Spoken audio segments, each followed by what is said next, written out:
Hello, welcome back आप सभी का। कैसे हैं आप सभी लोग। और लास्ट पार्ट में हमने देखा था कि कैसे हमारा सन अपने मकान मालिक को किराया वापस करता है और वापस से बेड पे आके सोने लगता है कि उतने में उसको एक नोटिफिकेशन आती है उसके सिस्टम की तरफ से कि आपको एक नया महल मिल चुका है। तो और उतने में फिर वो लेट भी होने लगता है अपनी फ्लाइट पकड़ने के लिए। तो फिर वो वहां से कूद के निकल जाता है। और अब आगे हमारा सन यहाँ से भाग ही रहा होता है अपने हॉस्टल से अपने एयरपोर्ट की तरफ। तो वो उसका दोस्त उससे बोलता है कि अरे साले अपने कपड़े तो लेके चले जाए यहाँ से। और हमारा सन बोलता है कि उसकी कोई भी जरूरत नहीं है, मैं खरीद लूंगा नए कपड़े। पैसा आने के बाद तो भाई सभी का ऐसा हाल हो जाता है क्या। और हमारा सन वहां से जाते हुए सोच ही रहा होता है कि जैसे ही मैं वहां पहुंचूंगा सबसे पहले तो मैं अपनी मम्मी के लिए एक VIP हॉस्पिटल रूम बुक करवा दूंगा। फिर हमें हॉस्पिटल का सीन दिखाया जाता है जहाँ पे सन के पापा उसकी मम्मी को बता रहे होते हैं कि आज हमारा सन वापस आने वाला है। मैंने उसे बता दिया था और उसने पता नहीं कहाँ से मुझे 1 लाख युआन भी उसने मुझे सेंड कर दिए। पता नहीं उसके पास इतना पैसा कहाँ से आया। उसकी मम्मी बोलती कि हाँ वैसे भी कोई ऐसी कौन सी पार्ट टाइम जॉब है जो कि उसे इतना सारा पैसा दे सकती है, कहीं उसने कोई गलत काम करना तो शुरू नहीं कर दिया। पर उसके पापा बोल रहे थे नहीं नहीं ऐसा कैसे हो सकता है, वो हमारा ही लड़का है, वो कैसे कभी गलत काम कर सकता है। और उतने में ही सन भी हॉस्पिटल में एंट्री लेता है और चिल्लाता हुआ आता है मॉम डैड मैं वापस आ चुका हूँ, एकदम हीरो वाला स्टाइल से। अपनी मम्मी के हाल चाल ले ही रहा होता है। अपनी मम्मी से पूछता है आपको कोई दिक्कत तो नहीं हो रही। तो उसकी मम्मी बोलती है नहीं नहीं मैं सब सही हूँ, मुझे बस थोड़ी मोटी इलनेस है और माइनर सी सर्जरी के बाद मैं बिल्कुल सही हो जाऊंगी। तुम्हारे डैड ने तुम्हें बताया तो था, तो तुम यहाँ पे क्यों आ गए मेरे से मिलने, तुम्हें यहाँ पे आने की कोई जरूरत ही नहीं थी। और उसकी मम्मी बोलती कि हेलो ओल्ड मैन, मतलब अपने पति से बोलती कि अब ये लड़का आ चुका है तो जिससे भी कुछ एप्पल वगैरह दो खाने वाने को। उसके पापा सन को एप्पल देते हुए बोल रहे थे कि और तुम्हारा काम वाम कैसे चल रहा है, तुम्हें यहाँ आने की जो मतलब छुट्टी वगैरह मिल गई। सन बोलता है कि नहीं नहीं मुझे कोई छुट्टी नहीं मिल रही थी इसलिए मैंने वहाँ से जॉब ही छोड़ दी। उसके मम्मी पापा एकदम शौक हो जाते क्या जॉब छोड़ दी। टिपिकल यार इंडियन फैमिली वाला सीन हो रहा है। पर यार आगे कुछ चेंजेस है। उसके मम्मी पापा उसे सुनाते कोई बात नहीं, वैसे भी तुम काफ़ी ज़्यादा टैलेंटेड, तुम्हें कोई ना कोई और जॉब तो मिल ही जाएगी बहुत ही आसानी से। तो इसलिए तुम्हें कोई चिंता करने की जरूरत नहीं है, बस खाओ पियो और थोड़े सेहत बनाओ, ठीक है। और हमारे सन सोच रहे थे कि मेरे मॉम डैड कितने ज़्यादा अंडरस्टैंडिंग है। फिर वो अपने डैड से बोलता है कि चलिए डैड हम जाके अपने सारे के सारे हॉस्पिटल बिल सेटलमेंट कर लेते हैं। उसके बाद बोलते हैं नहीं नहीं इसकी कोई ज़रूरत नहीं है, मैंने वो पहले ही बिल पे कर दिया है वहाँ अपने फैमिली मेम्बर से उधार वगैरह लेके। मैंने वहाँ सारा का सारा पैसा पे कर दिया है और मैंने तुम्हें तुम्हारे 1 लाख युआन भी वापस भेज दिए, ठीक है। वैसे भी तुम्हारे पास पता नहीं इतना पैसा आया कहाँ से। तो फिर हमारा सन बोलता है कि नहीं नहीं डैड उसे मुझे वापस मत करिए, वो आपके और मॉम के लिए है, वैसे भी मुझे वो पैसे आसानी से काम करके मिल गए थे। हमारा सन अब उसके डैड से पूछता है कि अच्छा तो तुम आप बताइए आपने किन से वो सारा का सारा उधार लिया, हम अभी के उन्हें वापस मतलब सारा पैसा कर देते। बोलते कि नहीं नहीं ऐसी कोई भी बात नहीं है, वो छोटे मोटे रिलेटिव से ही हमने थोड़ा बहुत पैसा लिया। हमारा सन बोलता है कि क्या अपने अंकल से पैसा लिया है, आपको अंकल से पैसा लेने की क्या जरूरत थी, चलिए हम अभी के अभी उन्हें सारा का सारा उनका पैसा वापस करके आते हैं। फिर हमारा सन वहाँ से गुस्से में जाने लगता है। हमारे सन के पापा उसे समझा रहे थे कि नहीं नहीं बेटा इसकी कोई जरूरत नहीं है, वैसे भी मैंने ज़्यादा पैसा उनसे उधार नहीं लिया, मैं थोड़ा थोड़ा करके वो सारा का सारा पैसा उन्हें वापस कर ही दूंगा। पर उतने में भाई वो सन तो रुक ही नहीं रहा, तो वो गुस्से में होता है। तो इसलिए उसकी मम्मी के भी भाई एकदम आंसू आने लगते कि मेरा बेटा मेरी वजह से ये सब हो रहा है कि मैं बीमार पड़ गई और इसलिए तुम सब पे इतना बर्डन आ गया, ये सब मेरी वजह से हो रहा है। और भाई सन वैसे तो रुक नहीं रहा होता पर अब रुक जाता है ना। टिपिकल। वैसे भी बेटा तुम इतनी ज़्यादा मेहनत करके तो वहाँ शहर में थोड़ा बहुत पैसा जमा कर पाते, तुम्हारी सैलरी भी ज़्यादा है नहीं, 5000 युआन तो तुम्हारी सैलरी, और इतने महंगे शहर में इतने सारे खर्चे होने के बाद पता नहीं तुमने कैसे पैसा जोड़ लिया इतना सारा। पर और मैं तुम्हारे पैसों को ऐसी आग लगा रही हूँ मेरी बीमारी की वजह से। हमारा सन बोलता कि नहीं नहीं मॉम ऐसी कोई भी बात नहीं है, वैसे भी मैं एक पार्ट टाइम जॉब करता था जिसमें मैंने अच्छा खासा पैसा जुगाड़ लिया था, मतलब अच्छा खासा पैसा कमा लिया था, इसलिए मैंने वो 1 लाख युआन आपको भेज दिए थे। और वैसे भी अब मेरे पास थोड़ा बहुत पैसा है तो इसलिए मैं यहाँ का बेस्ट डॉक्टर आपको स्पेशलिस्ट के लिए रिकमेंड करूँगा। और अब मैं अंकल के घर जा रहा हूँ ताकि मैं उनका सारा का सारा डेब्ट पे कर दूँ, इसलिए आप प्लीज़ मुझे रोकिए मत। हमारा सन वहाँ से निकल जाता है और एक रोड पे आता है और ऑटो वाले से बोलता है कि प्लीज़ मुझे आगे तक छोड़ दीजिए। और वो जा ही रहा होता है, इतनी ख़राब रोड होती है एकदम बम्पी सी। हमारा सन भी यही सोचते जा रहा था यहाँ की हालत तो पहले से भी ज़्यादा बुरी होती जा रही है, और जगह पहले सही होता है बुरा होता है उसके बाद सही होने लगता है, पर यहाँ पे सही होने के बाद अब और बुरा होने लगा है। तो अब हमारा सन वहाँ की हालत के बारे में उस ड्राइवर से पूछता है, तो वो बोलता है कि यहाँ के कॉन्ट्रैक्टर ही ऐसे हरामखोर है एक नंबर के, तो उनकी वजह से ये रोड ऐसी है। सो बोलता है कि अच्छा हाँ, और उम्मीद भी करी क्या जा सकती है यहाँ से, यहाँ पे कानून नाम की तो कोई चीज़ चल ही नहीं रही है वैसे भी। सो फिर वो ड्राइवर उसे उसकी डेस्टिनेशन पे छोड़ देता है। सो फिर हमारा सन थोड़ी सी बैक स्टोरी बता रहा था कि वैसे तो हम काफ़ी क्लोज रिलेटिव होना चाहिए था, पर जब हमारे दादा की मतलब मौत हुई तो उन्होंने ही सारी की सारी प्रॉपर्टी रख ली और मेरे पापा को कुछ भी नहीं दिया, इसलिए तब से हमारी उनसे कुछ खास बनती नहीं है। और अब तो ऐसी हालत आ गई कि हमें 50,000 युआन भी उनको मेडिकल एक्सपेंस के लिए उनसे बोरो करने पड़ रहे हैं। और उसी बात पे एकदम गुस्सा होता है हमारा सन, और फिर वो वहाँ का गेट खटखटाता है, तो वहाँ से एक सुंदर सी कन्या निकल के आती है, ठीक है।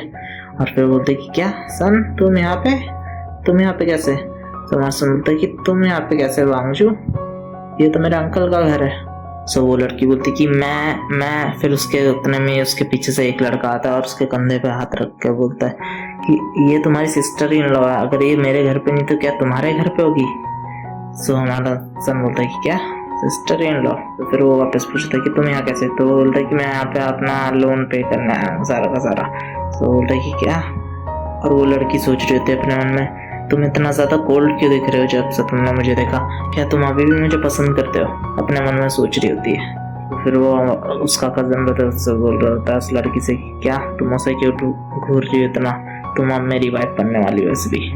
सो उससे बोल रही थी कि मैं सिर्फ उसकी हालत देख रही थी, इतना शहर में रह के भी उसके पास एक भी ब्रांड का कपड़ा नहीं है, तो कितना ज़्यादा फटीचर है। और हमें देखो यहाँ पे हम कंट्री साइड में रह के भी मेरे हस्बैंड के पास सारे के सारे ब्रांड है, एडिडास, नाइकी, कभी भी वो पहन सकते हैं। तो हमारा सन भी अंदर एंटर कर जाता है और उसके अंकल अपने दोस्तों के साथ वही काम कर रहे होते हैं, मतलब कहाँ ताश वाश खेल रहे होते हैं, और उसको इंट्रोड्यूस करवाते कि ये मेरा नेफ्यू है जो कि शहर में रहता है। तो उसके सारे दोस्त बोलते हैं अच्छा शहर में, तो वहाँ तो काफ़ी ज़्यादा इसकी सैलरी होगी, वैसे भी मेरी एक डॉटर भी वहाँ पे काम करती है, उसकी सैलरी भी 1 लाख युआन पर मंथ है, और ये इसने तो अच्छी खासी यूनिवर्सिटी से भी पढ़ाई करी है, तो ये तो अच्छा खासा वहाँ पे कमाता होगा, क्यों मैंने सही कहा ना?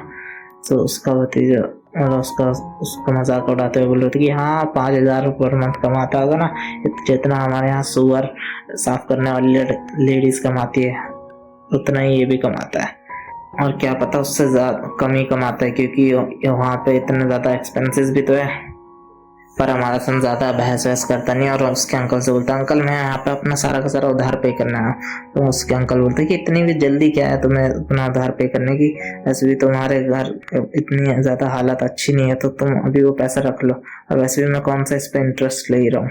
सो हमारा सन बोलता है कि नहीं अंकल इसकी कोई भी ज़रूरत नहीं है हमें आपसे पैसा उधार लेने की है, वैसे भी मैं शहर में काम करता हूँ तो मेरे पास इतना पैसा तो हो ही गया है कि मैं अपना खर्चा उतार सकूँ।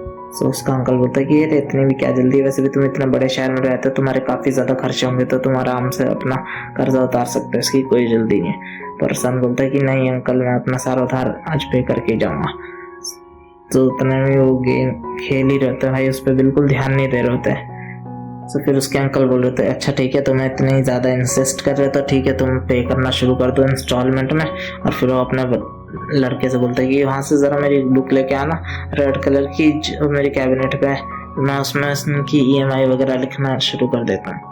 और उसके अंकल बोल रहे थे कि अब तुम्हें इतने ज़्यादा इंसिस्ट कर ही रहे थे तो हमें भी हिसाब पूरा का पूरा क्लियर रखना चाहिए, क्यों मैंने सही बोला ना? वैसे भी तुम हमारे कॉलेज से ही तुम जब से ग्रेजुएट हो तब से तुम सभी को क्रिस्टल क्लियर रखना ज़्यादा पसंद था ना सारा का सारा हिसाब। फिर वो तो सोच रहे होते कि सन हमारा एकदम गरीब है इंस्टॉलमेंट में बचते का, पर सन तभी तुरंत ही 51,000 युआन उसके अंकल के अकाउंट में भेज देता है और उससे बोलता है कि अंकल एक बार आप चेक कर लीजिए प्लीज़ कहीं आपके अकाउंट में पैसे पहुंच गए कि नहीं। और उसके अंकल जैसे ही अपना फ़ोन चेक करते भाई वो तो एकदम शॉक हो जाता है, क्या ट्रांसफ़र सारे के सारे पैसे एक ही बार में। और उसके अंकल उससे पूछ ही लेते हैं तुम्हें इतना सारा पैसा कहाँ से मिला है?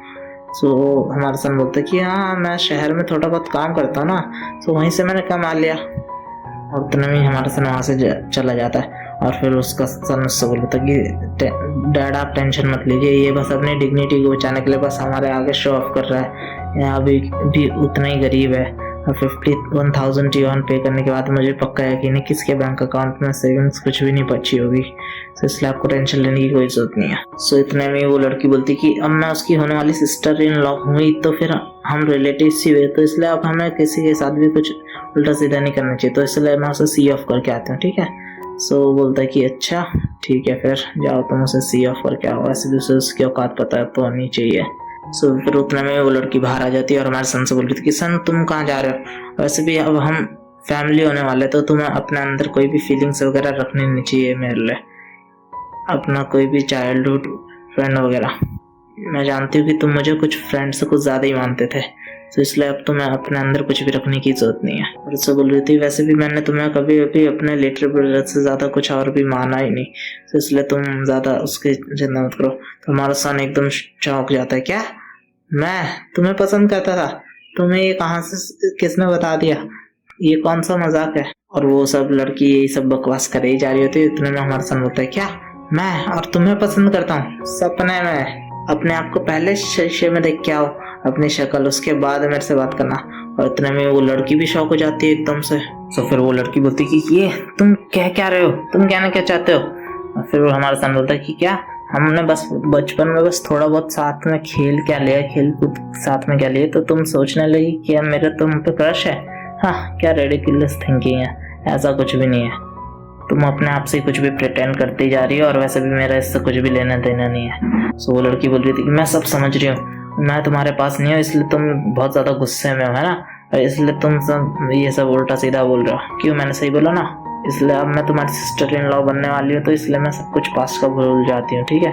तो इसलिए अब तुम मेरे को ज़्यादा लुक डाउन मत करो। तो हमारा सन सोचता है कि क्या क्या बोल रही है, इतना क्रेजी लड़की, तो मेरी बात सुन ही नहीं रही है। और भाई वो लड़की तो एकदम गुस्से में हो जाती है, एकदम ही, और वो लड़की तो एकदम गुस्से में हो जाती है। तो फिर वो हमारे सन को सुनाने लगती है कि तुम्हारा मतलब क्या है, वैसे भी बस तुम थोड़े बहुत अच्छे थे स्टडी में, तो इसका मतलब ये थोड़ी कि तुम्हारे पास सब कुछ हो, इसलिए तो तुम अब शहर में जाके एक स्लेव की नौकरी करते हो वहाँ पे, बस और कुछ नहीं।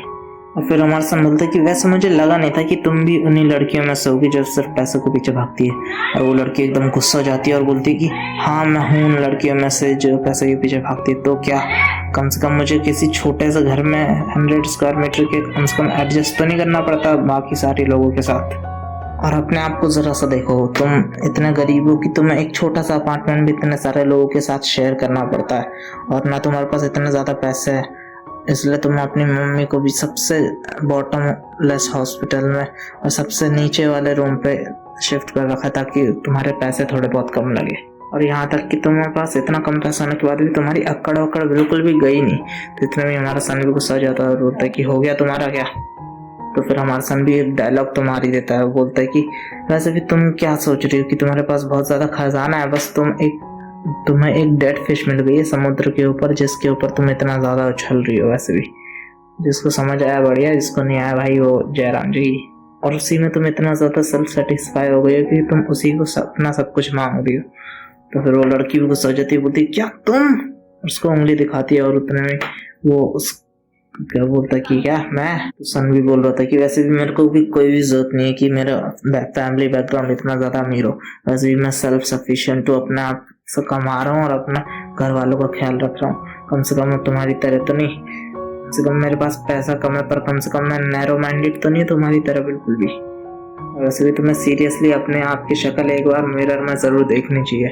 और तुम्हें हमारा सिस्टम भी खुश हो जाता है भाई उसकी इस पंच लाइन से, और उसे रिवॉर्ड दे देता है एक। और रिवॉर्ड क्या है, तो सिस्टम उसे रिवॉर्ड देता है, एक पूरा का पूरा हाउस उसे गिफ्ट करता है बाय शेयर टाउन में, जो कि डिमोलिश होने वाला है। पता नहीं डिमोलिश होने वाला तो ऐसा क्यों उसने कर दिया। और फिर हमारा सन भी उसी के बारे में सोच रहा होता है कि ये तो पूरे ब्लैंक चेक की तरह, वैसे भी ये तो पूरे ब्लैंक चेक की तरह, क्योंकि अभी तक मैंने तो कोई न्यूज़ नहीं सुनी किसी के डिमोलिशन की। ये तो पूरा एकदम सही सिचुएशन लग रही है। और सन उसकी उंगली पकड़ता है और उसकी तरफ ही एकदम से मोड़ देता है कि तुम दोनों एक दूसरे के साथ चिपके रहो और दूसरों को परेशान करना बंद करो। और हमारा सन यही डायलॉग मार के वहाँ से निकल जाता है। और उतने में उसके पीछे से एक गाड़ी आ रही थी जो कि उसके आगे एकदम कीचड़ उछाल के जाती है और हमारे सन को पूरा कीचड़ में साथ देती है। और जब गाड़ी रुकती है तो उसमें उसी का वही कमीना भाई होता है एकदम से, है ना, कजन ब्रदर। तो उसका भाई के सामने गाड़ी रुकता है और बोलता कि अरे सन तुम थे, मैंने तुम पे ध्यान नहीं दिया, वैसे भी मैं थोड़ा सा जल्दी में था अपनी कंस्ट्रक्शन साइट में जाने के लिए, तो इसलिए मैंने तुम्हें इतना ध्यान नहीं दिया। और वैसे भी अब मैं पूरा का पूरा कॉन्ट्रैक्टर हूँ यहाँ पूरी सिटी कंस्ट्रक्शन वेरुआ का, तो इसलिए मेरे पास कुछ ज़्यादा ही रिस्पॉन्सिबिलिटी वगैरह है। और अगर तुम्हें जॉब ढूंढने में ज़्यादा परेशानी हो ना तो दिक्कत मत लेना, मैं तुम्हारा भाई हूँ तो इसलिए मैं तुम पे थोड़ा बहुत एहसान तो कर ही सकता हूँ। क्यों, मैंने सही बोला ना? हमारा सन सोच रहा था कि हाँ तभी तो इन रोडों की इतनी घटिया हालत है, क्योंकि ये सारा पैसा हमारी उन अंकल की फैमिली में तो जा रहा होगा। इतना टैलेंट तो हमारे अंकल कैसे हुआ और किसी के पास है ही नहीं। तो अभी मेरा टाइम है अब सारे के सारे एक्शन लेने का और इस शहर को बचाने का। और फिर वो कंस्ट्रक्शन साइट की तरफ जाने लगता है और एक आदमी उससे बोल रहा था कि हेलो ब्रदर, या अगर आपके पास टाइम हो तो आप मेरे साथ आना बाद में टी पीने के लिए। सो वो बोलता है कि हाँ बिल्कुल वापस आऊँगा। सो फिर सिस्टम वापस से पैर हो जाता है और उसे एक और गिफ्ट देता है। तो बोलता है कि आपने काफ़ी ज़्यादा अच्छा काम करा और आप अपने शहर के विकास के लिए इम्पोर्टेंट काम करने जा रहे हैं, इसलिए सिस्टम आपको रिवॉर्ड में 100 लैंड सर्टिफिकेट्स देता है। 100 लैंड सर्टिफिकेट। सो हमारा सन सोचता है क्या 100 लैंड सर्टिफिकेट्स? हमारा सन सोच रहा था कि वैसे तो 100 सर्टिफिकेट्स को ज़्यादा बड़ी बात नहीं है, पर ये शहर ही इतना छोटा है कि यहाँ पे 100 सर्टिफिकेट्स भी काफ़ी ज़्यादा है। और वो सोचता था कि इस हिसाब से तो भाई सिस्टम मुझे एक दिन पूरी दुनिया का सारा एसेट मेरे ही हाथों में छोड़ देने वाला है। और इसी के साथ